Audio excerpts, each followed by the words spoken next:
नमस्कार दोस्तों, आज फिर एक बार आप सबका इस चैनल में स्वागत है। जैसे कि पिछले वीडियो में हम लोगों ने घन और घनाभ का क्षेत्रफल निकालना सीखा था। आज हम लोग घन और घनाभ का आयतन निकालना सीखेंगे। तो सबसे पहले आप लोगों को घनाभ का आयतन निकालने के लिए सीखने के लिए आपके घर में जो माचिस होती है तो माचिस को खोलना है और उसमें एक डब्बा जैसा बॉक्स होता है जिसमें माचिस की तीलियाँ रखी होती हैं, उसको देखना पड़ेगा। उसको ध्यान से देखिए। वो घनाभाकार डब्बा कुछ इस तरह का दिखाई देता है जिसमें यहाँ पे माचिस की तीलियाँ रखी होती हैं।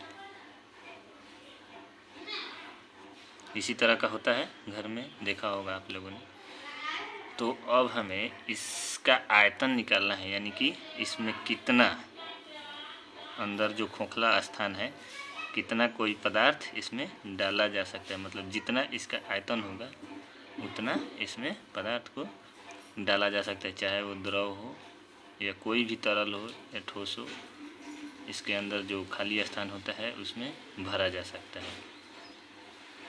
तो इसका फार्मूला हम समझने के लिए सबसे पहले समझें कि ये कोई चीज़ भरा होगा तो आधार को नीचे तो घेरता होगा। ये जो नीचे वाला हमारा एरिया होगा, जो ऊपर दिखाई दे रहा है, इतना नीचे होगा, ये पूरा भरा होगा। तो हम उस दिन आप लोग को बता चुके हैं कि घनाभ एक 6 आयत से मिलकर बना होता है। तो जैसे ऊपर जिस तरह से एक आयताकार भाग दिखाई दे रहा है, नीचे भी एक आयताकार भाग दिखाई दे रहा है। इसमें 3D होता तो खुलेआम दिखाई देता, अभी नहीं दिखाई दे रहा है। तो नीचे वाले भाग का क्षेत्रफल, हम इसका आयतन निकालने के लिए तो सबसे पहले हम लोग आधार का क्षेत्रफल लिखेंगे।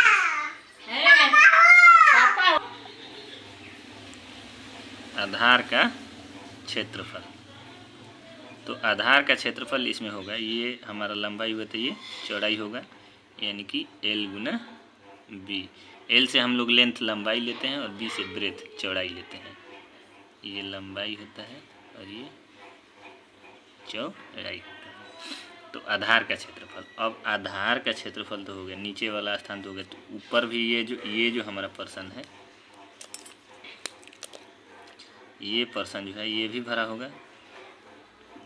ये भी इस तरह से जो ऊंचाई होगा, यानी कि तो ये भी उसमें सम्मिलित करना होगा। ये तो नीचे होगा, एक नीचे भरा, तो ऊपर भी होगा। तो इसलिए हम लोग गुना इसमें यहाँ पे अब कर देंगे घनाभ का आयतन बराबर, ये तो आधार का क्षेत्रफल लिखेंगे यहाँ पे, आधार का क्षेत्रफल गुना ऊंचाई, क्योंकि उसमें ऊंचाई भी होगा। आधार का क्षेत्रफल, ये वाला भाग जो है हमारा, ये वाला जो भाग है ये ऊंचाई का काम करेगा। ऊंचाई है, आप लोग देख सकते हैं अपने घर पे। तो यहाँ पे हमारा आधार का क्षेत्रफल होगा L इंटू B और ऊंचाई को हम लोग H से सूचित करते हैं। तो यही हमारा आयतन हो गया और आयतन को हम लोग V से सूचित करते हैं, यानी कि वॉल्यूम।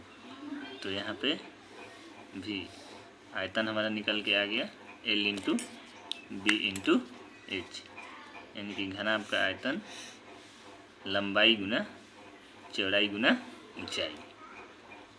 ये आपका पूरा यहाँ जो इतना भरा हुआ है सब निकल गया। अब आपको घनाभ का आयतन निकालने के बाद घन का आयतन निकालना है।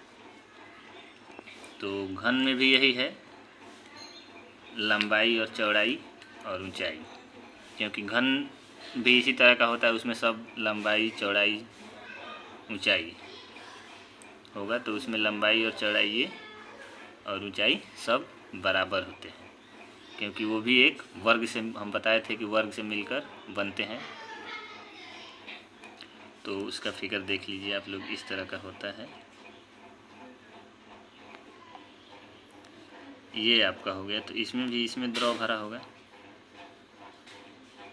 और इसमें ये आपका जो है ऊंचाई है यहाँ पे, तो इसमें भी यही होता है, घन का आयतन